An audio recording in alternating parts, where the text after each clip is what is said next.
क्या आपने कभी किसी ऐसी जगह के बारे में सुना है जहां लोग गए तो सही लेकिन वापस नहीं लौटे? क्या आपने कभी किसी मंदिर को इतना भयानक और शापित पाया है कि वहां जाने वाले लोग पागल हो जाते हैं या फिर रहस्यमयी तरीके से मर जाते हैं? आज हम आपको एक ऐसी ही सच्ची घटना पर आधारित कहानी सुनाने जा रहे हैं जो उत्तराखंड के एक प्राचीन मंदिर से जुड़ी हुई है। इस मंदिर का नाम है काल मंदिर। पर सावधान, यह कहानी आपके होश उड़ा देगी। कहानी शुरू होती है साल 2019 उत्तराखंड के एक छोटे से गांव सुरखित में। यह गांव अपनी सुंदरता के लिए मशहूर था, लेकिन गांव के बाहरी इलाके में एक ऐसा मंदिर था जिसके बारे में किसी को ज्यादा जानकारी नहीं थी। काल मंदिर। गांव वालों का कहना था कि यह मंदिर 500 साल पुराना है और इसे किसी अघोरी साधु ने बनाया था। किंवदंती थी कि उस साधु ने मंदिर की रक्षा के लिए किसी शक्ति को बुलाया था, लेकिन वह शक्ति इतनी विनाशकारी थी कि वह साधु खुद उसे रोक नहीं पाया। तब से यह मंदिर शापित हो गया।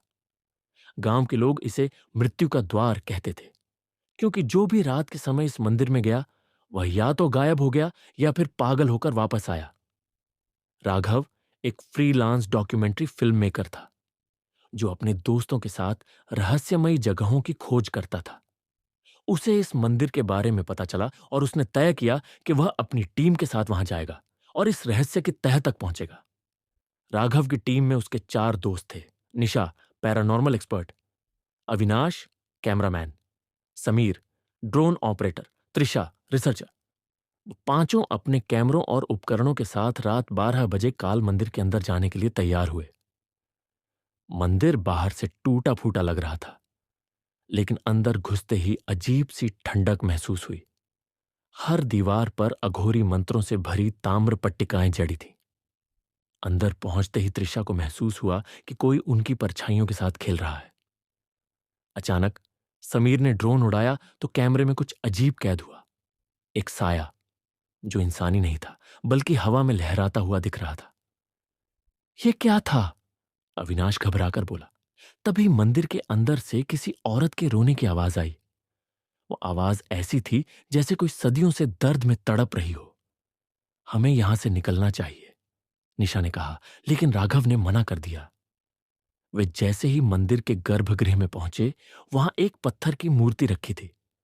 उस मूर्ति की आंखों से लाल रंग का तरल टपक रहा था, जैसे खून बह रहा हो। जैसे ही निशा ने मूर्ति को छूने की कोशिश की, पूरे मंदिर की दीवारें हिलने लगीं। समीर का ड्रोन अचानक खुद ब खुद गिर गया। भागो! त्रिशा ने चिल्लाकर कहा, लेकिन तभी दरवाजे अपने आप बंद हो गए। अब वे सभी मंदिर में फंस चुके थे। अचानक एक भारी भरकम छाया मंदिर के कोने से निकली। उसके लंबे नाखून और बिना पलक झपकती आंखें थीं। वह धीरे धीरे उनकी ओर बढ़ रही थी। राघव ने कैमरा उठाया और रिकॉर्डिंग चालू की। जैसे ही फ्लैशलाइट उस छाया पर पड़ी, वह गर्जना करते हुए हवा में घुल गई। लेकिन असली डर तब शुरू हुआ। राघव की टीम में से एक सदस्य अविनाश अचानक गायब हो गया। अविनाश कहाँ गया? समीर चिल्लाया। पर अगले ही पल एक कोने में बैठे अविनाश की परछाई दिखी। लेकिन जब राघव ने टॉर्च मारी तो देखा कि वह सच में वहां था, लेकिन उसकी आंखें पूरी सफेद हो चुकी थी। अब तुम में से कोई भी यहां से जिंदा नहीं जाएगा।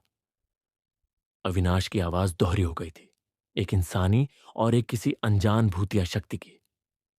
तभी निशा ने एक तांत्रिक मंत्र पढ़ा और जमीन पर सिंदूर से एक गोला बनाया। जैसे ही उन्होंने गोले के अंदर कदम रखा, मंदिर की सारी भूतियां शक्तियां तड़पने लगीं। पर तभी किसी ने पीछे से निशा की गर्दन पकड़ ली और उसे गोले से बाहर खींच लिया। अब बाकी चारों के पास कोई रास्ता नहीं था। राघव ने अंतिम उपाय के रूप में मंदिर के प्रवेश द्वार पर रखा शापित घंटा बजा दिया। तभी मंदिर में जोरदार धमाका हुआ और सभी बेहोश हो गए। जब राघव की आंख खुली तो वह मंदिर के बाहर पड़ा था। निशा, समीर और त्रिशा भी वहीं थे, लेकिन अविनाश गायब था। पुलिस ने जब पूरे जंगल में उसे खोजा तो मंदिर के भीतर एक दीवार पर किसी का चेहरा उकेरा हुआ मिला। वह चेहरा अविनाश का था।